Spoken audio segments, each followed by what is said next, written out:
Hi hello, ಇಲ್ಲಿ ನಾನು ಗೋಡಂಬಿ ಸಾರು ಅಥವಾ ಕ್ಯಾಶು ಸಾಂಬಾರು ಮಾಡೋಣ ಅಂತ ತೋರಿಸ್ತಾ ಇದ್ದೀನಿ. ಟೊಮೊಟೊನ ಬೇಯಕ್ಕೆ ಇಟ್ಬಿಟ್ಟು ಇಲ್ಲಿ ಮಿಕ್ಸಿ ಜಾರಿಗೆ ಕಾಯಿ ತುರಿ, ಗೋಡಂಬಿ, ಬೆಳ್ಳುಳ್ಳಿ, ಈರುಳ್ಳಿ ಮತ್ತು ಟೊಮೊಟೊ ಬೆಂದಾದ್ಮೇಲೆ ಬೇಯಿಸಿರೋ ಒಂದು ಟೊಮೊಟೊ ಹಾಕಿ ಇದನ್ನು ರುಬ್ಕೋತಾ ಇದ್ದೀನಿ. ಈಗ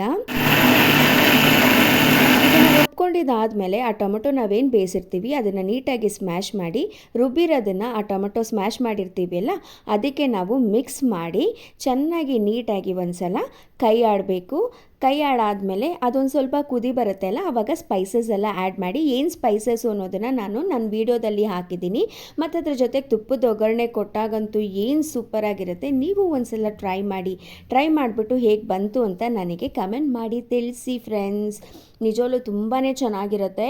ಇದ್ರ ಫುಲ್ ರೆಸಿಪಿ ನನ್ನ ವೀಡಿಯೋದಲ್ಲಿ ಹಾಕಿದ್ದೀನಿ. ನನ್ನ ಚಾನಲಲ್ಲಿ ಹೋಗಿ ನೀವು ನೋಡ್ಬೋದು. ಮತ್ತೆ ಇನ್ನೊಂದು ಇಂಟ್ರೆಸ್ಟಿಂಗ್ ವೀಡಿಯೋ ಒಂದಿಗೆ ಮತ್ತೆ ನಿಮ್ಮನ್ನ ಭೇಟಿ ಮಾಡ್ತೀನಿ. ಅಲ್ಲಿವರೆಗೂ ಟೇಕ್ ಕೇರ್.